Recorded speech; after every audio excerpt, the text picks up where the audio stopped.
Howdy everyone, it's me once again, the one and only Killer RANT. And today, I'm going to be reviewing a comic book movie, folks.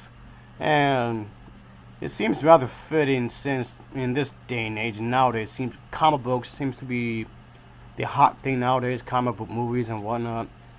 Whether they're good or bad, they seem to make a ton of money. There's even a ton of video games of comic book characters. So I guess it seems fitting, I guess. So the one I'm about to review, I did review it way back in the past, but of course, YouTube had to remove it. I don't know why, because it was under fair use, but whatever it is. I'll just take this as an opportunity to talk about some comic book related stuff, I guess. Let's not focus about the whole copyright things. I just want to give a little backstory there because I did review it way back when. I just had to have the motivation to actually redo this review. But again, it's not about that. It's not about that. The film I'm going to be reviewing today is the one called the pig shit of a movie titled Batman Forever. Oy. Yeah, I have to review this sorry excuse of a film, so yeah. Oh, Lord help me. Of course, as always, I have to talk about the plot, so let's get into it, shall we? Harvey Dent, Two-Face, and the Riddler, they're of course up to no good. They're causing chaos in Gotham, so of course we have Batman and Robin in this feature. This will be the first live-action appearance together. And they have Batman and Robin must do battle against the former district attorney Harvey Dent, whom is now Two-Face, and they must aid each other with the help of these. The Riddler is helping Two-Face because these two individuals are of course up to no good in the most goofiest way possible. There's also this blonde woman. That's not part of the story, but I really don't care really. Yeah, she's supposed to be like this attractive woman that's in Bruce Wayne's life. And yeah, there's a story going on with that for some reason. And there are some sexual innuendos going on in this film. It's kind of subtle, but not really. What? Which I thought was kind of bizarre. Not in a really good way, because the tone of this film is all over the place. I thought this movie was for kids. Yeah, that was the target audience for this movie. It was for the little kiddies. Yeah, what the hell? And that's one of the major problems I have for this film, folks. They make it for kids. Make it for kids. Do it for kids. Kids. Keep it all for kids.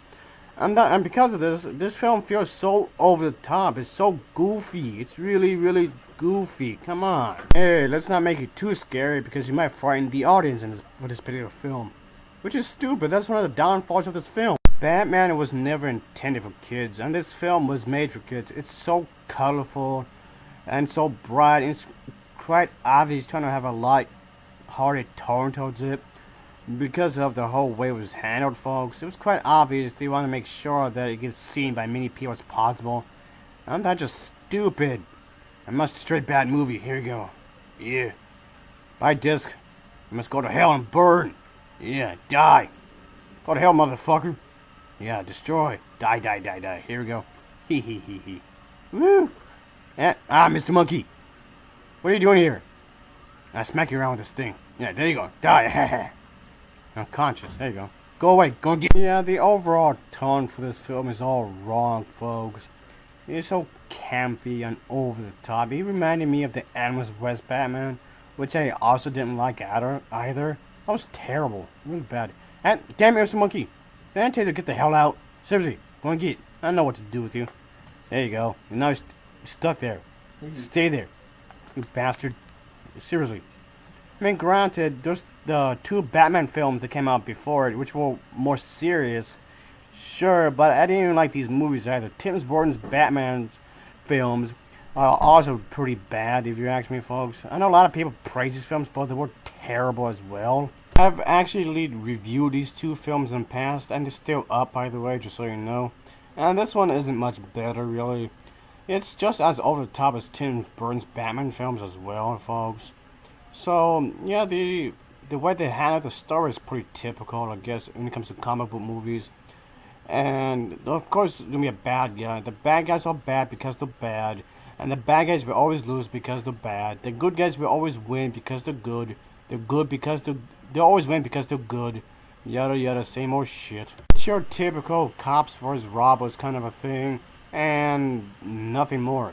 It's really shallow. That's it. This is easily one of the worst films I've ever seen, folks, because it's so over the top. It's so nonsensical. and it's just trash. It might not be the absolute worst film, but it is garbage. Oh boy, the level of garbage in this trash heap. And it smells. Oh boy. The overall story doesn't make any sense at all. And it tries to be cool, I guess, in a hipster kind of way, but it fails miserably. At the end of the day, it's just shallow. Really, really shallow entertainment, really, folks. I mean, I guess it doesn't really harm anybody, really, I guess. Because it's just harmless. It's just harmless fun. That's how it comes off, folks. It's about as shallow as can be. And there's no deeper meaning in this, really, folks. We just have no problem having this film. Maybe it's too straightforward for its own good, is what I'm saying. The villains are incompetent. The heroes are not very interesting at all. And the overall premise is just dumb. Really dumb. The acting's piss poor. I didn't like nothing about this film at all. So I don't recommend this film at all. Unless you want to laugh at it, I guess. Well, there's a piss poor attempt to expand the Batman universe. And it does a really bad job at it. Oh boy. Anyway, it gets an overall rating of a 4.5 out of 10. It gets a 4.5 out of 10 because it stinks. As always, thanks for watching and take care. See ya.